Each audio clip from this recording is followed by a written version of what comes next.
Teknik kimia 1, teknik kimia 1, teknik kimia 1, teknik kimia. Welcome to Moce, ngobrol bareng Chemical Engineering.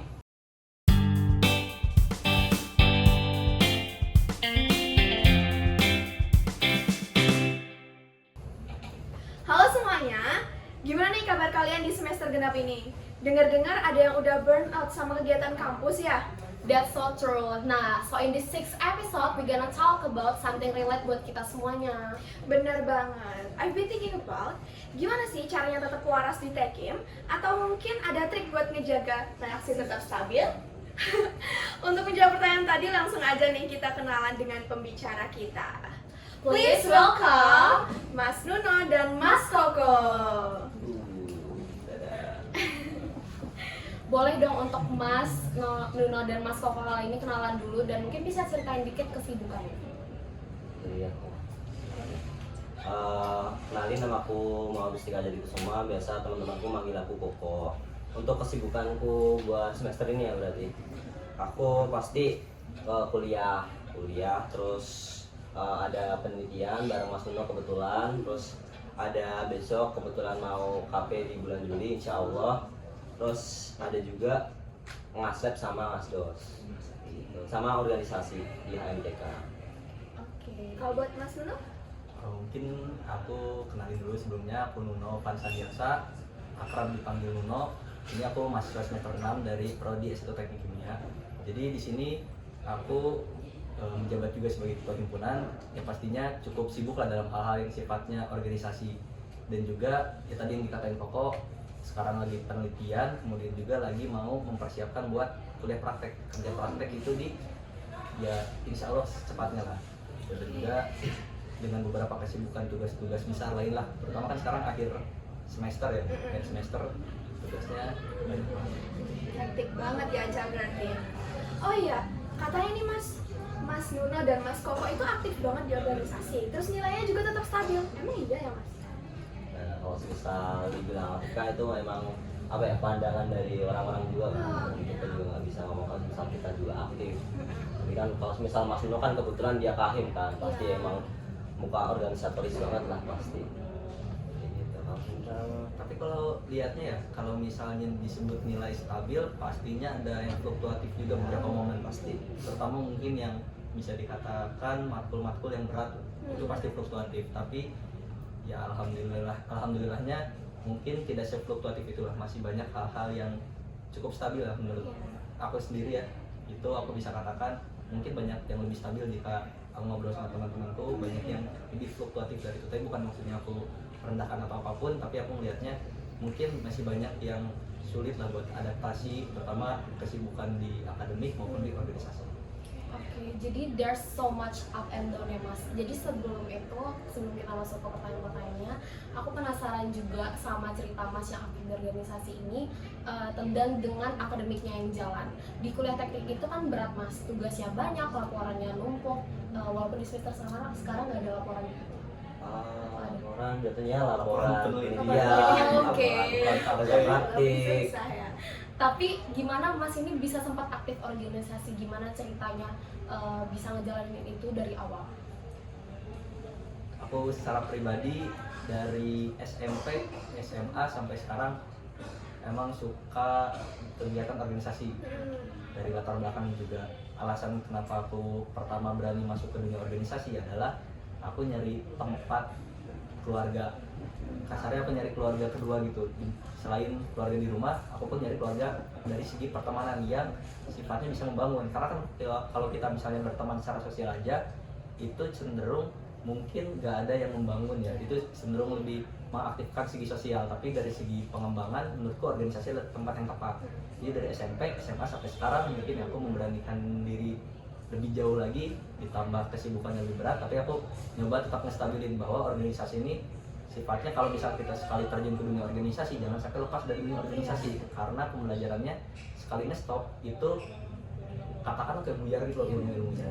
Jadi ya itu kalau misalnya aku latar belakang kenapa aku pengen masuk organisasi.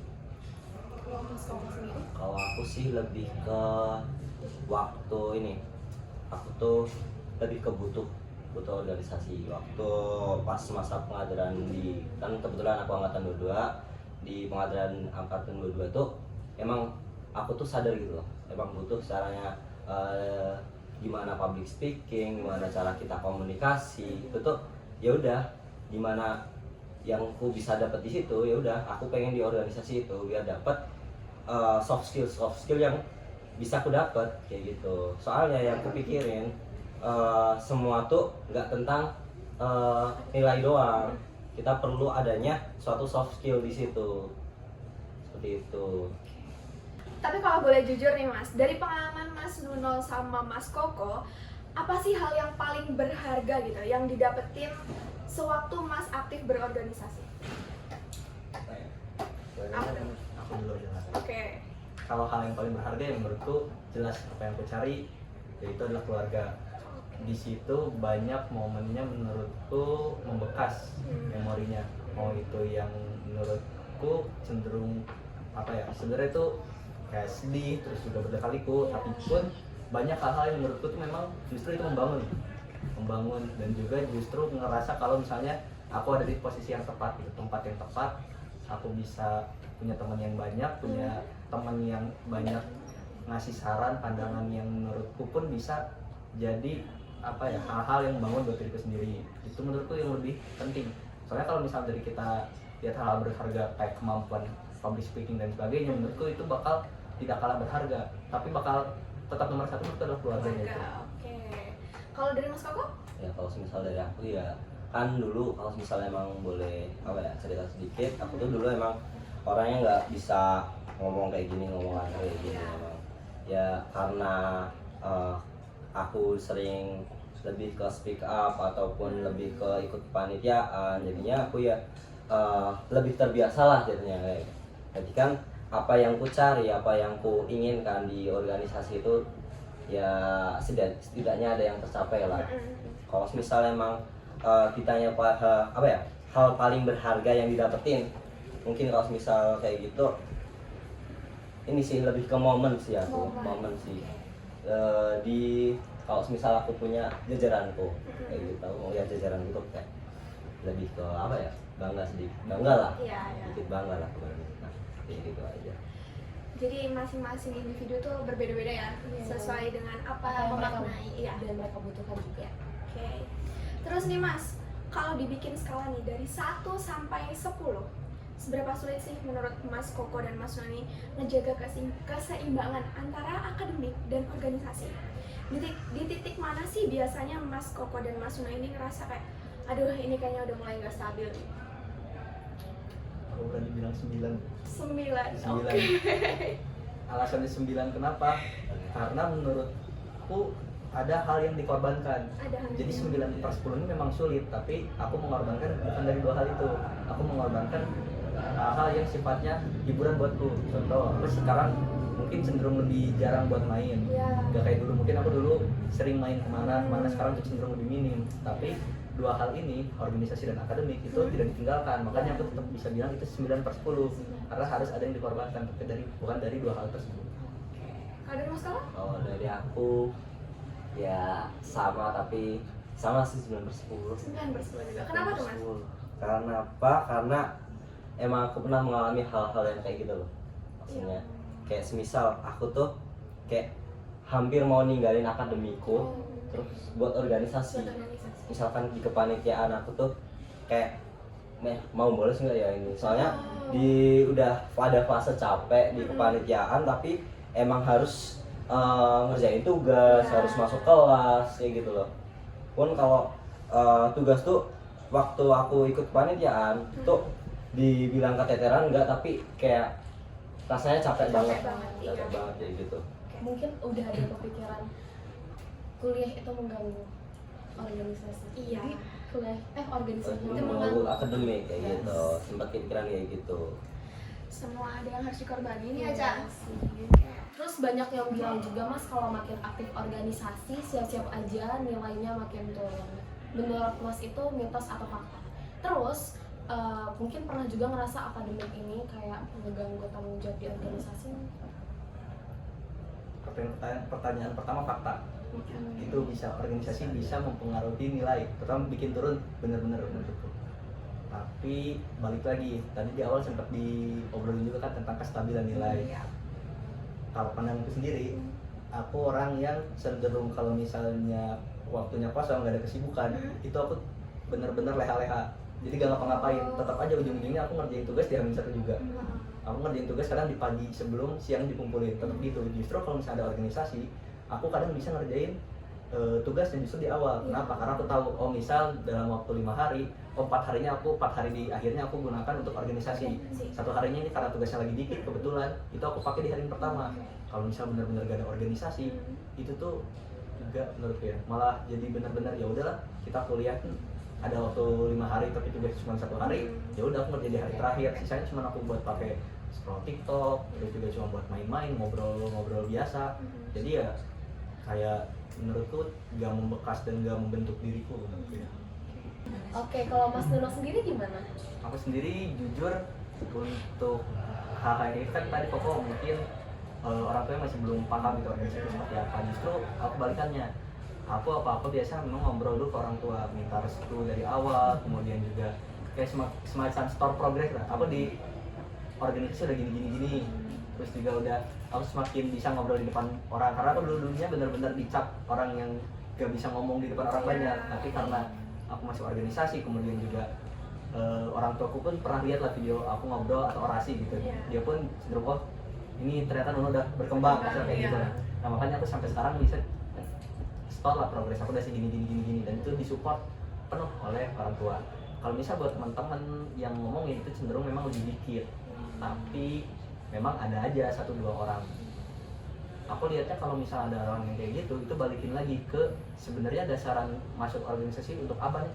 Kalau misalnya emang benar-benar buat mengembangkan karakter, itu ada omongan yang kayak gitu, ya udah itu bakal lewat aja, gak akan ngaruh ke kita. Tapi kalau misalnya ada orang ngomongin, kamu organisasi buang-buang waktu, dan ternyata orangnya masuk organisasi cuma karena FOMO, cuma karena hal-hal yang menurutku gak berdasar lah, itu emang ada orang ngomong gitu, biasanya dia entah kena mental, entah juga dia langsung minder dan sebagainya. Akhirnya organisasi yang gak serius, terus juga diikut kata omongan orang lain, dan ya gak jelas arah geraknya gitu lah, arah hidupnya jadi makin gak jelas. Itu sih kalau dari aku. Lucu banget nggak sih kalau orang gak tahu kegiatan-kegiatan support. Iya benar, lucu banget itu. Terus aku mau nanya juga nih Mas, ada nggak sih perasaan kewalahan selama ngejalanin 2 hal ini? Dan gimana Mas ngatasinnya? Itu kewalahan dan nyaris nyerah mungkin. Kalau aku ya pernah sih waktu semester 4 ya, yang tadi aku ceritain itu kan, apa namanya, aku di sini kuliah terus banyak tugas praktikum waktu mana sih Semester 4 ada berarti banyak tugas gitu. Terus aku ikut panitiaan, kebetulan panitiaan itu ya bisa terbilang berat lah, dan di situ aku juga di posisi yang berat kayak gitu. Di antara aku mikirin akademiku terus sama kepanitiaanku kayak gini, kayak udah di fase lelah lah di situ. Aku udah capek, nangis di situ, gimana tentang akademiku, tugas-tugasku yang aku kerjain apa ya jatuhnya nggak optimal lah di situ, entah terkait akademiku di situ. Makanya aku di situ udah capek, kesel, bayangin akademiku yang hancur, makanya aku di situ nangis dah. Mungkin itu bisa atau dikatakan pada apa ya, nyaris nyerah lah. Kalau misalnya ini kan 2 kan kewalahan sama nyaris nyerah ya. Iya. Nyaris nyerah kayaknya aku nggak senyaris nyerah itulah. Maksudnya aku pada akhirnya titik ya udahlah, pasti ada salah satu yang dikorbankan. Karena maksudnya ini udah dari awal komitmen pengen gini, ya udah gitu, pasti aku ada di fase yang udahlah gimana caranya, ini bukan kata nyerah ya, tapi kita coba evaluasi cepatnya aja lah mungkin. Tapi kalau misal kewalahan, wah jujur banyak hal yang menurutku kewalahan, terutama dari segi energi dan pikiran.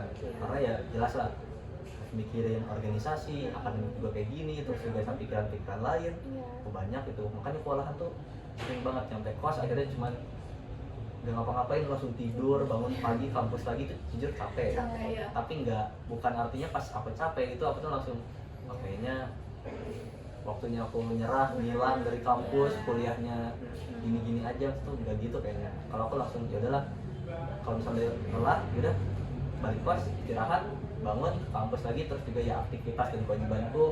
Tahu untuk sebagai ketua aku sering ya ngobrol lah sama beberapa anggota yang ada di kampus, ngobrol-ngobrol masuk kuliah, kelas gitu. Itu tetap sampai sekarang ya, sampai detik ini aku masih bisa meyakinkan bahwa ya aku tetap konsisten lah untuk melakukan hal-hal tersebut, hingga sampai yang ada di momen aku benar-benar lepas ngilang kan. Lagi-lagi ada yang harus dikorbanin ya, Cak. Dan balik lagi sama apa kata Mas Nino tadi yang di semester 4 itu jujur relate banget karena selain draining mental tuh draining fisik banget dan berkali-kali sakit. Iya, Mas Koko sampai nangis juga tadi. Dan aku juga nangis. Terus nih Mas, kalau misalnya ada nggak sih tips buat adik-adik atau buat yang nonton, 3 tips simple tapi penting nih buat mahasiswa yang mau tetap stabil antara akademiknya sama organisasinya. Terus yang Mas Nuno sama Mas Koko tuh udah buktiin sendiri gitu, 3 tips simple tapi penting. Apa tuh? Ya pertama time management sih. Time Aku bikin management, to-do list tadi oke. waktu aku habis nyerah tadi. Iya. Ya udah aku bikin to-do list apa yang perlu aku lakuin, hal apa yang perlu aku lakuin terlebih dahulu kayak gitu. Itu yang pertama, bikin time management. Yang kedua, aku harus serius di situ, harus konsisten bahwa aku di sini juga kuliah, juga ada tanggung jawab organisasi di situ. Iya. Aku di kelas harus merhatiin, dan tugas-tugas jangan sampai nggak dikumpulin kayak gitu. Soalnya yang aku lihat kalau misal emang dari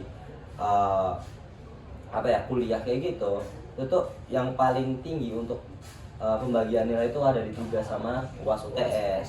Jangan sampai kalau misal emang dari kita tuh lalai dalam hal tugas sama UTS sama UAS kayak gitu. Itu yang kedua. Terus yang ketiga lebih ke jangan lupa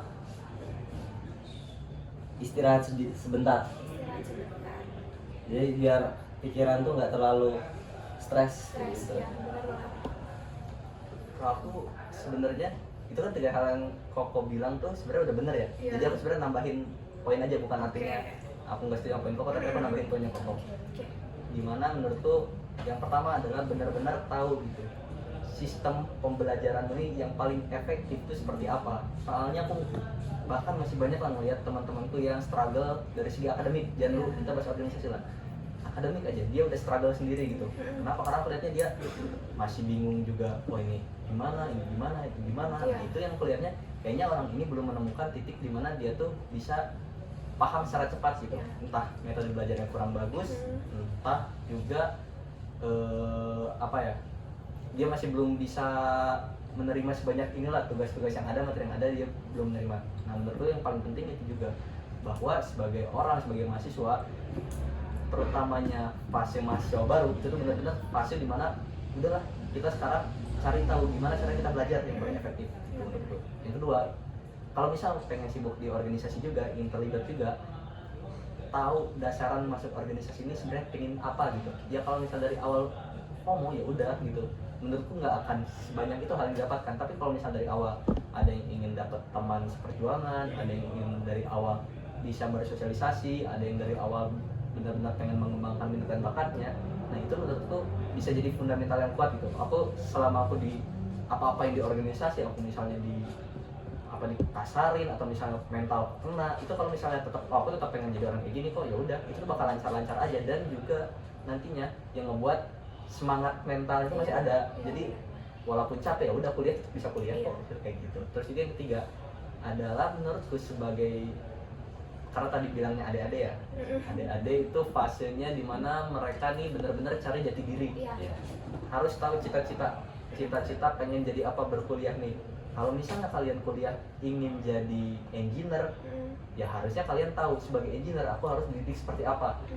Kalau misalnya aku pengen jadi sales engineer yang notabene-nya mungkin lebih jago untuk bernegosiasi dengan orang, itu ya berarti harus tahu dong apa yang dikembangkan gitu. Iya. Nah berarti kalau misalnya kita udah tahu dengan hal tersebut, gimana caranya kita memperjuangkan hal itu, kita udah jelas gitu.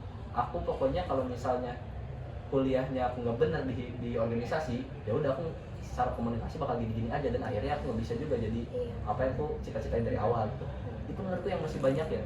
Aku juga masih lihat masih banyak orang yang masih plain plan gitu, dia masuk kuliah ini sebenarnya ngapain sih ya? Iya. Ada yang cuma gelar doang, jujur aku lihat ada yang cuma gelar doang, ada yang benar-benar cuma pengen dapat apa ya, cuma pengen dapat jati diri aja sebenarnya, ada yang benar-benar aku pengen segalanya, kalau bisa aku sibuk di penelitian, aku sibuk di akademik, aku sibuk di organisasi, magang dan sebagainya, ada aja kan kayak gitu kan.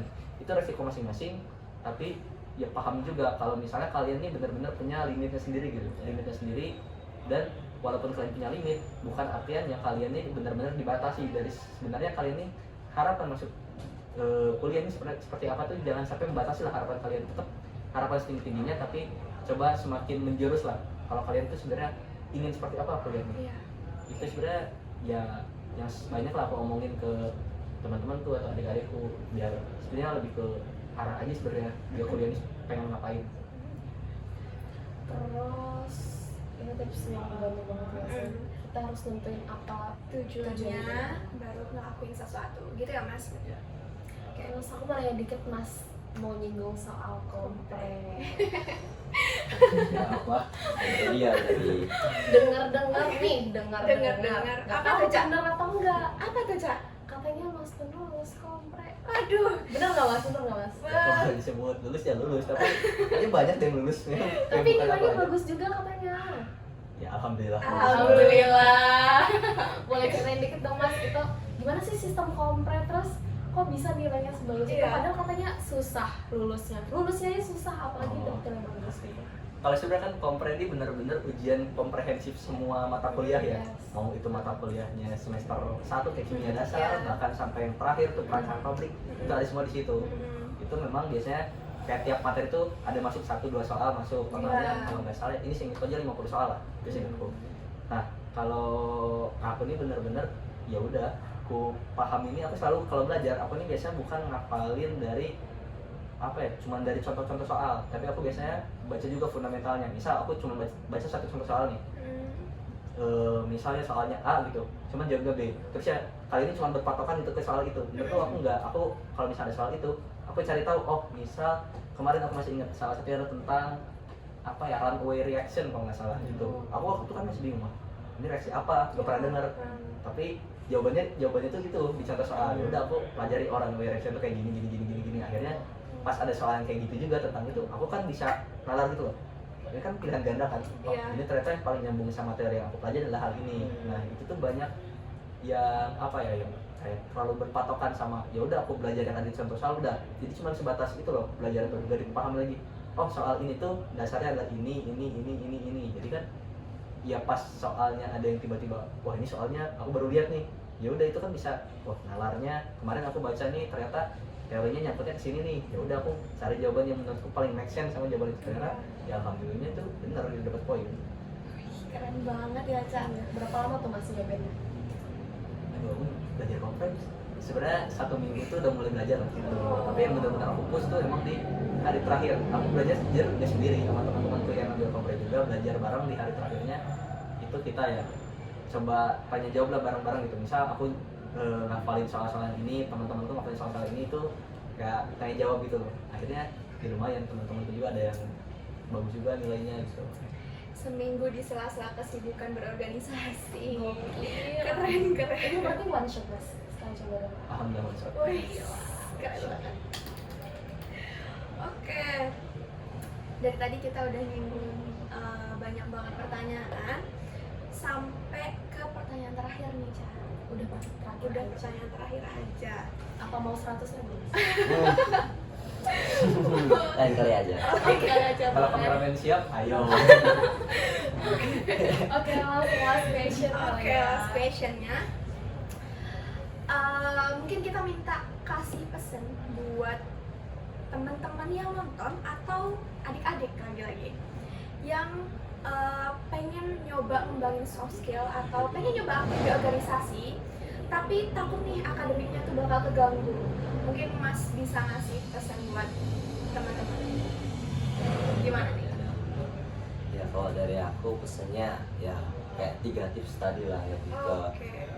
dia harus konsisten, terus dia harus punya dasaran kayak dia Iya. dikatain Mas Uno, tahu dia mau organisasi itu tahu apa yang mau diambil gitu. Iya, Kalau iya. misal aku kan pengen belajar ngomong, public speaking kayak gitu.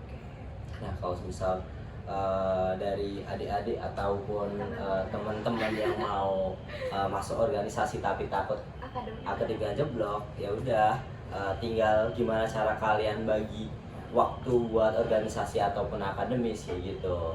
Entah itu kalian mau bikin to-do list kah, ataupun bikin hal-hal yang sifatnya kalian lebih bisa manajemen waktu Ya, kan kayak gitu.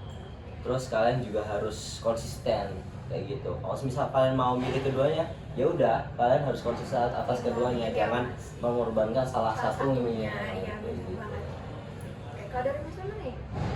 Kayaknya kalau aku nih sebenarnya pengen dari dasarnya dulu.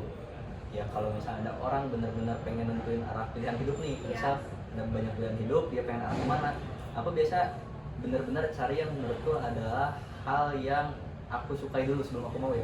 Aku sukai dulu justru. Aku suka, aku misal suka dari banyak pilihan, aku suka 5 pilihan. Terus nanti aku kalau aku yang mau itu kan yang suka kan, terus aku yang menurut aku butuh yang mana. Misal ada 5 pilihan lain, ya udah itu tinggal aku berani tabrakin sama realita. Realita aku kayaknya aku cuma bisa ngambil 3 dari 5 plus 5 pilihan Iya. kan. Ya udah aku ngambil yang mana menurutku bisa seimbang gitu. Yang suka aku tetap ambil, yang aku butuh tetap aku ambil. Nah, secara keberuntungan ternyata karena aku memang suka organisasi, suka bersosial, ya aku ngerasa organisasi butuh. Terus juga itu organisasi emang aku suka karena aku banyak dapat teman lah, relasiku bisa makin meningkat kalau misalnya masuk organisasi. Makanya aku ngambil organisasi. Terus akademik, kenapa aku nggak ninggalin, karena aku merasa itu hal yang butuh dan mau gak mau aku tuh tetap harus gitu buat kuliah yang benar gitu. Setidaknya dapat nilai yang memuaskan buat diri sendiri. Iya. Itu udah jadi kebanggaan lah. Nggak harus nilainya setinggi-tinggi mungkin, tapi kalau misalnya aku merasa aku nilainya segini pun udah puas. Nah itu menurutku udah inilah, maksudnya udah jadi hasrat diri di mana aku wah kayaknya aku mulai berhasil nih, tinggal aku coba ngembangin lagi lah. Buat teman-teman yang punya waktu luang juga Oh iya, sama buat teman-teman yang ada waktu luang itu benar-benar dipakai buat hal yang bermanfaat. Contohnya itu nge-scroll hal-hal yang ya kayak LinkedIn gitu, atau misalnya apapun lah materi-materi yang penting biar kita tahu juga lah kalau misalnya ada hal-hal yang kita tuh masih banyak kita tuh nggak tahu. Jadi orang tuh harusnya banyak dan juga yakin kalau misalnya tuh kalian sebenarnya tuh belum tahu sebanyak itu gitu. Jadi Iya. kalau misalnya rasa penasaran tinggi, kalian banyak baca hal-hal tuh itu cenderung bisa membuat kita tuh kayak lebih semangat gitu. Oh aku pernah baca ini di LinkedIn kayaknya, jadi aku semangat ngambil matkul ini. Nah, kayak gitu itu tuh penting loh buat orang-orang yang masih bingung gitu dan juga kayak kehilangan semangat kehidupan di kuliah ini. Oke. Ya udah, intinya tuh kita nggak terlalu fokus ke akademik, soft skill juga harus dikembangin. Tapi balik lagi kita kuliah di sini juga untuk akademik. Jadi harus balance dua-duanya aja. Oke. Tadi kan udah last question ya Mas, berarti udah di penghujung acara. Atau mau nambah lagi juga boleh. Habis ini ya Mas. Kalau ada konsumsinya gas. Di belakang layar aja. Oke, nggak kerasa obrolan kita ini udah masuk ke penghujung. Di episode Sedih kali ini. banget. Benar, padahal aku tuh masih mau dengerin lebih banyak loh dan nanya-nanya tentang ya cerita-cerita gitu sama Mas Luna dan Mas Koko. Soalnya dari kita ngobrol tadi tuh, aku tuh banyak banget dapat masukan biar tetap stabil juga antara organisasi sama akademiknya. Gitu, Ca. Apalagi kita masih semester 4 Masih dan semester 4, perjalanan masih panjang. Oke, oleh karena itu kami berdua mengucapkan makasih Terima buat kasih Mas buat Luna Luna dan dan Mas Mas Koko. Koko. Udah jadi super bintang tamu hari Mega ini. Bintang. Dan kita udah belajar banyak juga kalau aktif di organisasi itu it doesn't mean kalau kita harus sacrifice juga Ya. di akademiknya. Ya, benar-benar. Oke, oleh karena itu Jangan lupa untuk share podcast ini ke teman-teman kalian yang butuh saran untuk aktif in both organisasi dan akademik. ya. Oke, see you guys in the next episode of Ngoceh, ngobrol bareng Chemical Engineering. Dadah!